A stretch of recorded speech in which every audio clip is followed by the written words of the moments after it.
The story starts when a cute new girl with huge and amazing melons appears as the new transfer student in Hirano-kun's class. Hirano-kun wants to have a normal and healthy school life. The girl, Terashiro, is really pretty. She has long blonde hair, wide eyes, and the biggest melons. She is trying to be really cute, telling the class to take care of her. However, Hirano-kun is rather freaked out, not because of something this new student has done, but because of her huge melons. He's really shocked to see how big a load she's carrying. As a student, and of course as a guy, he has a desire to enjoy those melons, but the problem is that he is rather scared of them as he has a phobia of big melons. The bell rings, and now it is time for lunch. As Hirano-kun approaches the canteen, he realizes that all the bread in the canteen has been sold out. He knows that it is because someone has bought all the bread trying to impress the new student with massive melons. Sure enough, as he thought, there is a student who is offering everyone bread now, trying to get on good terms with the new student with devilishly huge melons. Hirano-kun finishes his lunch and is about to go wash his lunchbox. But as he turns, his face comes in contact with those devilishly massive melons, causing him to lose his balance and fall to the ground.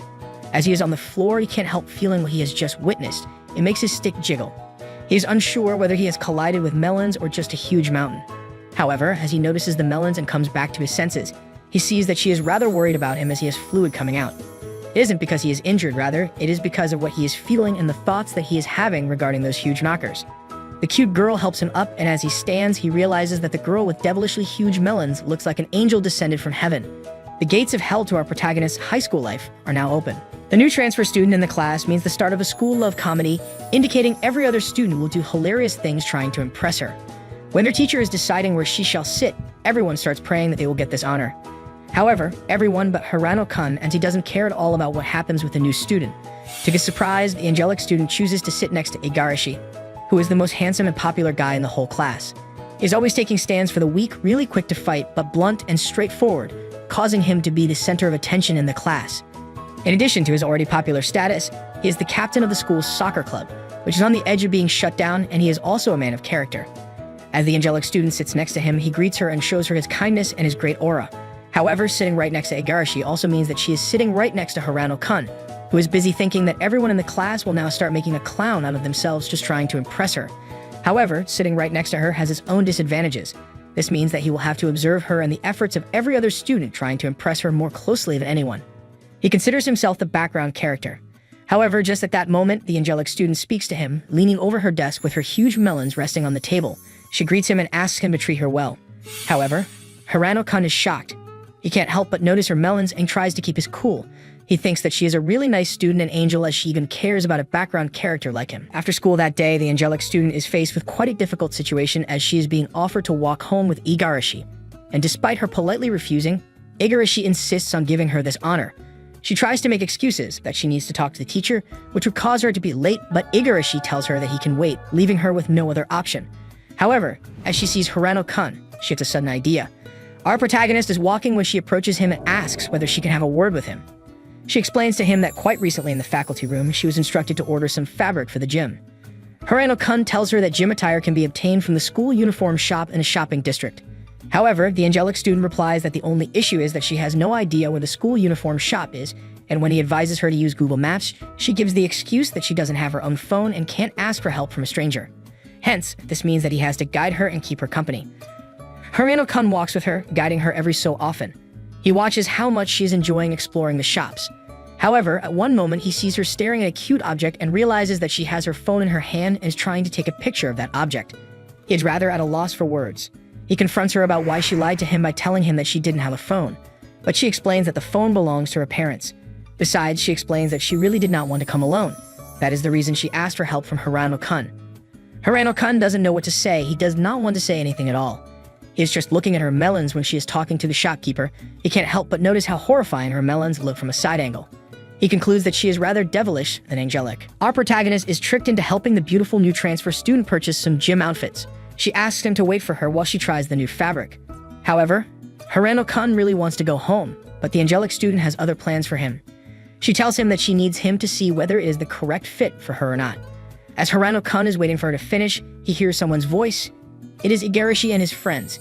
He becomes nervous, thinking the situation looks quite complicated, and that Igarashi and his friends could easily misunderstand him. He believes that Igarashi would be infuriated with him as to why he, the background character, is with such a beautiful girl. He thinks that to prevent this all from happening, he has to get away from them before they find him out, and so he does. He hides behind a wall. Sometime later, when he discovers that Igarashi and his friends are nowhere to be seen, he goes back and sees that the angelic girl is standing outside, asking for his opinion about the fabric. He is startled to see her like this. Her huge melons look even more massive in this fabric, and clearly, the fabric is too small. He gives her his opinion and opts for a fabric that is bigger than this one. However, she tells him that she already knew this. But this makes Hirano-kun confused. If she knew what the problem was, then why did she ask him to give his opinion and come in front of her?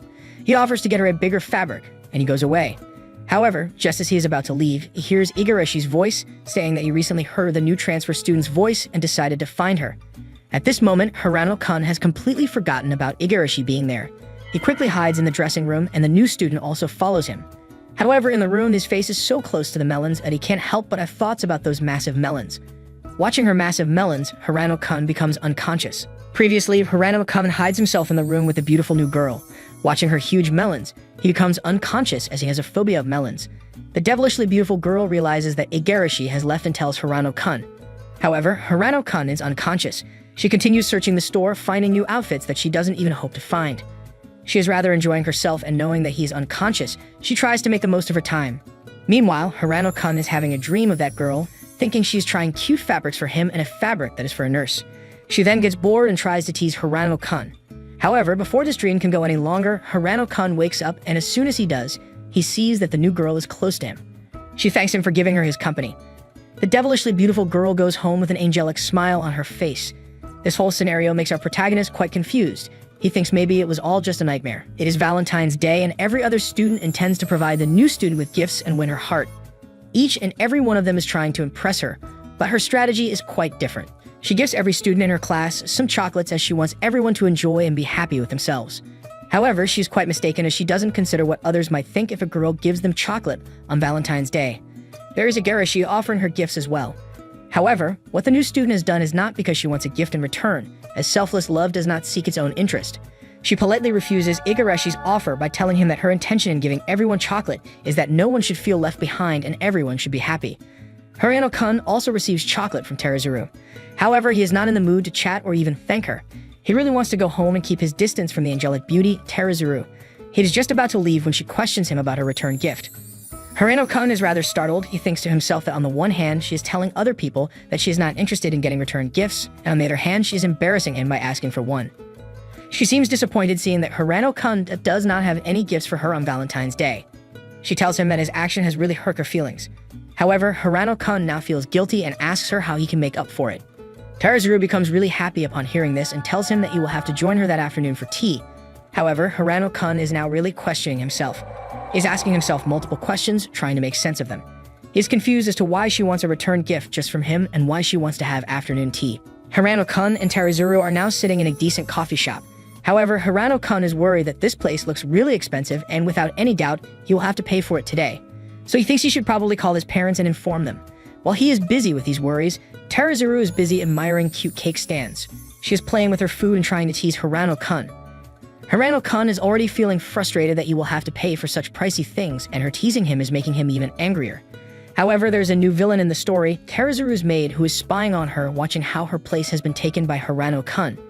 She is of the view that after all the trouble she's going through trying to book this place, she should be the one who gets to go with her. However, this honor has been granted to Hirano-kun instead. In her view, this is something she can never forgive. When the bill arrives, Hirano-kun's face goes white as he sees how costly it is.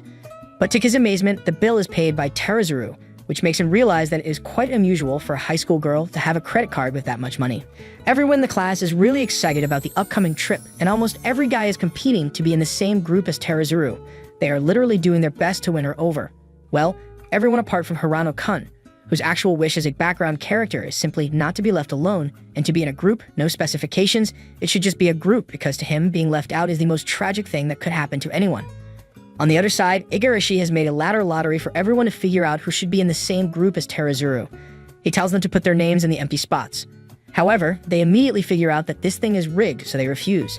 However, Teruzuru tells them that she would be more than happy to be paired with any of them and suggests that maybe it would be more logical to make groups based on seat order. By seat order, the members in the group with Teruzuru would be Igarashi and Hirano-kun. Igarashi is really pleased with himself, as he thinks that Teruzuru has done this purposely and chosen him. However, she is actually quite happy for Hirano-kun to be in her group. In class, she teases him about it. telling him again and again that they are in the same group and suggesting that she should bring some cute fabric for the trip. This makes Hirano-kun blush, but he is quite worried as he thinks that her intentions might be to disturb him with that cute fabric. The caretaker of Teruzuru's house is almost always by Teruzuru's side. It is her duty to always protect her from any danger she might face. Shigem goes shopping with her, helping and guiding her by giving her opinions on what she might get that would help her be cute and also keep danger away. She sees that Teruzuru has a fabric that looks way too cute. She advises her not to have it because it is way too cute, and she wouldn't be able to defend herself from danger. She reminds her that they are there to find fabric for the school event, and this one is not suitable for that purpose. However, Teruzuru does not want to take note for an answer. She tells her that even though it is a school event, it is still an event and it looks cute, so she will have it. The maid explains that she fears if someone sees her like this, they will fall in love with her, and she will get a partner. In addition, if something like that happens, her job will be made a lot more difficult because she will have to deal with two people and take care of both of them. However, Teruzuru assures her that nothing like that is going to happen ever. She tries to tease her by saying that she can always find another job, but they both know it is all a joke because Teruzuru really likes her maid, and the maid also likes Teruzuru. Moreover, the maid never wants to work with anyone else other than Teruzuru. But this makes the maid really emotional. She starts crying because of how much she loves her boss and can't ever imagine leaving her. As she comes back to her senses, she asks Teruzuru who the boy she was having tea with the other day was and why she had tea with him. Teruzuru's reply is simple. She tells her that she had tea with him because she likes him. Hirano-kun is really enjoying himself on the trip. He is staring out the bus window, enjoying the view. He keeps thinking about Teruzuru and how closely intimate they are becoming. He also thinks that he is feeling a bit of emotional disturbance, and maybe the reason is her, the way she makes him feel. Maybe that is why he hasn't been feeling well lately. It is really quiet on the bus, and Hirano-kun wishes it would stay quiet. However, at that moment, the silence is broken by their teacher, who instructs them that it is now break time and they have 15 minutes to get out and enjoy. After the break is over, Hirano-kun comes back to his seat. However, Teruzuru also joins him and sits right next to him. Hirano-kun is rather startled by such a display of confidence, so he asks her why she changed her seat, as her seat should be quite far back. She tells him that she never expected him to welcome her in that tone. Rather, she expected him to be happy to see her. However, now all Hirano-kun can think about are her melons. He keeps seeing them from his side eye. This means that until they arrive at their destination, Hirano-kun will have to refrain from looking at the melons. He has to survive this at all costs. He, however, repeats his question as to why she changed her seat, to which she replies that she got motion sickness from sitting in the back. And she tells him that if he minds, she could go back. However, this is not the intention of Hirano-kun. He asks her why she didn't take the seat at the very front. However, Teruzuru chooses to ignore him and continues to speak. She tells him that they should take a psych test. Hirano-kun is really disappointed with himself. He thought he would be able to enjoy this bus ride in peace, but that is now looking quite impossible. Finally, the bus makes it to its destination. Afterward, everyone begins to do their group activities. Teruzuru is looking at an aquarium filled with sharks.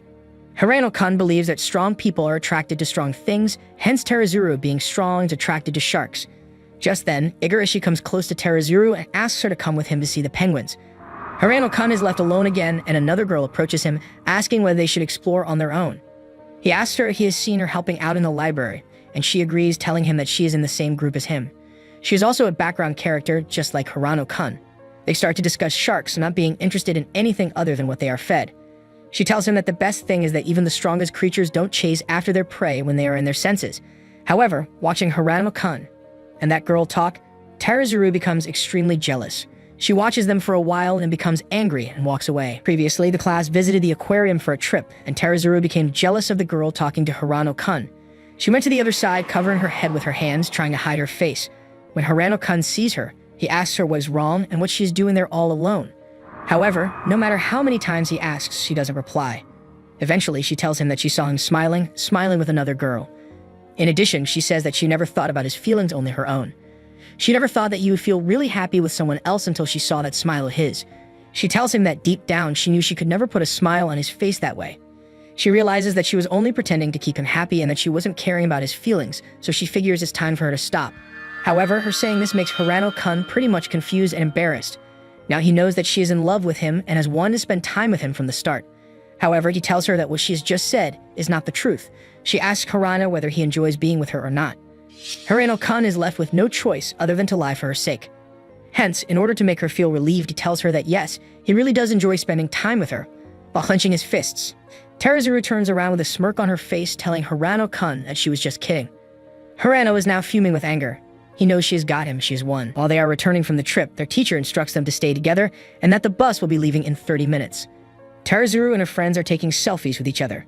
Watching Teruzuru having a good time, Hirano is really infuriated because she played a trick on him and spoiled his mood while she was enjoying her time here with those massive melons. Hirano-kun feels betrayed.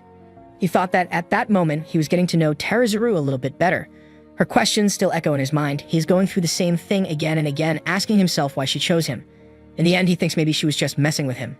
As he comes back to the bus, he sees that she has gifted him a shark keychain and has attached it to his bag. As the bus reaches their school again, she quietly goes off to her home pretending like nothing ever happened. Hirano-kun is in shock, watching all these things happen. The day the maid tries to style her own hair for the first time is the day she meets Teruzuru, and they both develop a close affiliation with each other. It is the first day of their high school cultural festival. The maid, a student there, thinks that no one pays any attention to her, so she would be fine no matter what she wears. However, this is not what happens. The exact opposite happens. She becomes the star of the party. Everyone is paying attention to her. Ogashika, the maid, is pretty embarrassed because most of them are mocking her for the type of hairstyle she has. In addition, they think she looks very different today. Maybe it is the festival vibes. Ogashika, the maid, is rather shy of people, and she tries to avoid them by not telling them, a thing she regrets to this day. She feels like an idiot and takes off her hairband, curling up on the floor and sitting with her back to the wall. Teruzuru approaches her and asks her if she can help if she allows her to. Without waiting for her reply, she does, and after she is done, Ogashika looks really pretty in her new hairstyle. That is the first time Ogashika, the maid, meets Teruzuru. Teruzuru looks like an angel to her at that moment, and it is at this moment that they both form a bond so strong.